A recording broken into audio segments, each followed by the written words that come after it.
ہماری منزل کیا ہونی چاہیے، ہماری سوچ کا دائرہ کیا ہونا چاہیے؟ بالکل واضح اور دو ٹوک ہے کہ ہمیں اللہ پر بھروسہ کرنا چاہیے، ہر معاملے میں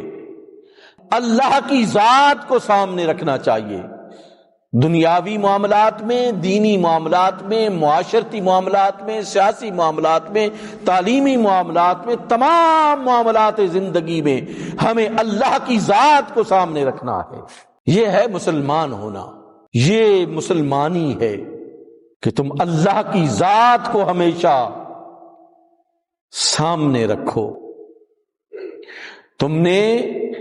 اپنے ایک گھر کو ایک فرد کی حیثیت سے کیسے چلانا ہے، گھر کے اندر کیا ماحول ہو، گھر سے باہر کا ماحول جو ہے وہ آپ کا کیسا ہونا چاہیے۔ ایک فرد نے، ایک سربراہ خاندان نے سوچنا ہے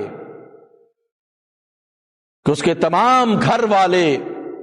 اعلیٰ اخلاقی روایات کے حامل ہوں یا روایات سے عاری ہوں، اس کے گھر میں محبت کا ماحول ہو یا نفرت کا ماحول ہو، باہر تعلقات کیسے رکھنے ہیں، عزیز و اقارب کے ساتھ، دوست احباب کے ساتھ، محلے داروں کے ساتھ کیسے تعلق رکھنے میں ہیں، اللہ کی ذات کو مد نظر رکھ کر یہ تمام تعلقات اپنانے چاہیے۔ اللہ ہمیں کیا کہتا ہے، اللہ ہمیں کیا حکم ارشاد فرماتا ہے، یہ سوال ہر قدم پر اٹھنا چاہیے۔ کیا آپ کی زندگی کے تمام معاملات اس کی طاقت کے زیر اثر ہیں؟ عزیزان من، وہ جدھر چاہے طاقت کو ادھر پھیر دیتا ہے، وہ جدھر چاہے عزت کو لے جاتا ہے، وہ جدھر چاہے ذلت بکھیر دیتا ہے، وہ طاقتور ہے، اس کائنات کو پیدا کرنے والا ہے، اس کائنات کے پورے نظام کو صحیح طور پر مرتب کر کے نظم و ضبط کے ساتھ چلانے والا ہے۔ وہ اس کے نظام میں آج تک کبھی بھی کوئی ایسی بدنظمی نہیں ہوئی جو آپ کو دیکھنے کو ملی۔ پورے نظام کائنات کو وہ نہایت منظم طریقے سے چلانے والا، چلا رہا ہے، قیامت تک چلاتا رہے گا۔ اس کے خزانوں میں کوئی کمی نہیں ہے، اس کی طاقت میں کوئی کمی نہیں ہے، اس کے خزانے ہمیشہ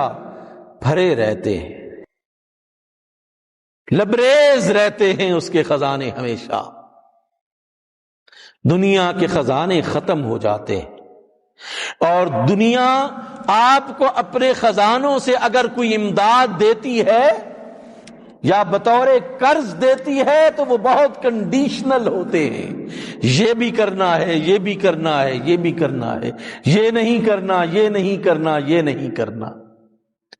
امداد سے پہلے آپ پر بہت ساری سینکشنز لگتی ہیں کہ تم نے ایسے کرنا ہے تو ہم تمہیں امداد دیں گے، اگر ایسا نہیں کرو گے تو ہم تمہیں امداد نہیں دیں گے۔ تمہاری داخلہ پالیسی یہ ہونی چاہیے، تمہاری خارجہ پالیسی یہ ہونی چاہیے، پھر تمہیں امداد ملے گی۔ اللہ پر جو بھروسہ کرنے والے ہیں وہ بغیر شرط کے انہیں دیتا ہے، وافر مقدار میں دیتا ہے، جتنا جتنا تم بھروسہ کرتے چلے جاتے ہو اتنا اتنا تمہیں ملتا چلا جاتا ہے۔ وَعَلَى اللَّهِ فَلْيَتَوَكَّلِ الْمُؤْمِنُونَ، اللہ پر ہی مومنوں کو توکل کرنا چاہیے، بھروسہ کرنا چاہیے۔ وہ پھر بغیر کشتی کے، بغیر اسباب کے، اگر تم نے سمندر کو عبور کرنا ہے تو وہ کروا دیتا ہے، وہ تمہیں بغیر کھانے پینے کے بھی زندہ اور طاقتور رکھنا چاہے تو وہ رکھتا ہے تمہیں، وہ تمہیں اندر سے اتنا مضبوط کر دیتا ہے